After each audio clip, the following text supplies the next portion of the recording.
Am I wrong if deep down I wish my trans boyfriend was a cis man? When he and I started dating, it didn't matter to me, and he hadn't even started his transition yet, and when he told me, I offered him all my support. As time went on, this feeling started to grow because I didn't see any change in him, not even physical, like a simple haircut. I feel so jealous every time I see a couple where the man is a trans guy and he really looks like a boy. The worst thing is that this feeling only stings when it's my boyfriend, not other trans men. It's so annoying and makes me feel so bad. I know it's not his fault but mine. I really wish he was cis, things would be so different, and I feel a little disappointed every time I remember what his biological sex is. What should I do? Edit. Before updating, thank you very much to those who guided me to have a more open point of view on the subject. Thanks to you, I was able to better clarify my arguments and position. We had a call because I wasn't able to see him in person, as I am now in another state for the vacations, and as it was something that was really keeping me awake at night, so I decided it was time to talk about it. I did it in a very respectful but above all sincere way, which is not the same as being cruel. Things ended somewhat badly on his part, as this topic has always been a sensitive one for him. And after that, this is what he wrote me. I'm sorry if I write to you after what happened, but I can't go on with this feeling that won't go away. I don't have to ask you for forgiveness in the first place. You should ask me for forgiveness. And maybe you will say, why should I ask this guy for forgiveness? Well, I'll tell you why. I'm tired of us always ending up like this. Basically, you showed yourself with an attitude of repudiation towards me, even if you didn't notice it. The way you expressed yourself, the way you spoke, the way you said what you felt, all of that was a mixture of things that hurt me like you have no idea, and I want you to realize that. I want you to realize the damage you did to me as soon as the conversation started. And the truth is that I spoke to you because I knew I was wrong about your point of view towards my identity. Your attitude was immature, and you will say, what does it matter to him if everyone calls him that? Well, I'm still half closed with that topic, and every time I tell someone, they make mistakes, and I don't want people to find out from other people, so I kindly ask them to treat me as him in private and in public as her. About makeup, you can't be so closed-minded. You really disappointed me a lot on that subject. Men and women can wear makeup. It's an art, a form of expression, not a symbolism of who is more feminine than the other. And maybe you want me to be masculine to the max.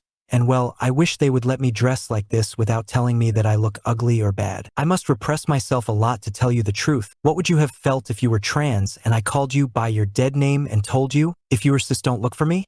I don't want to be with someone like you. I am so sorry if at some point you felt cheated, but even you know that I have always been like that. I've always liked to wear things that society calls feminine, and I am so sorry that you were part of that society. And I'm sorry if I offend you, but from my point of view, you were just cruel. Whichever way you look at it, you acted very badly, and you should accept it if you think you were more mature than when we were together. Maybe you tell me it's just my opinion, and you shouldn't judge me for what I want or what I'm looking for. If you really didn't love me for who I was, why didn't you just be honest and tell me that you wanted a man with a penis and that he dressed like one? To be honest is to have told me from before that you were bothered by my tastes, and you very well remember that I also wanted to make up like you. Nothing more to add, we broke up. Thank you, guys, so much for watching and making to the end of the video. Don't forget to leave a like and comment down below what part was your favorite and what would you guys like to watch in future videos, and subscribe with notifications on. And again, thank you guys so much for watching, and see you in the next one. Bye.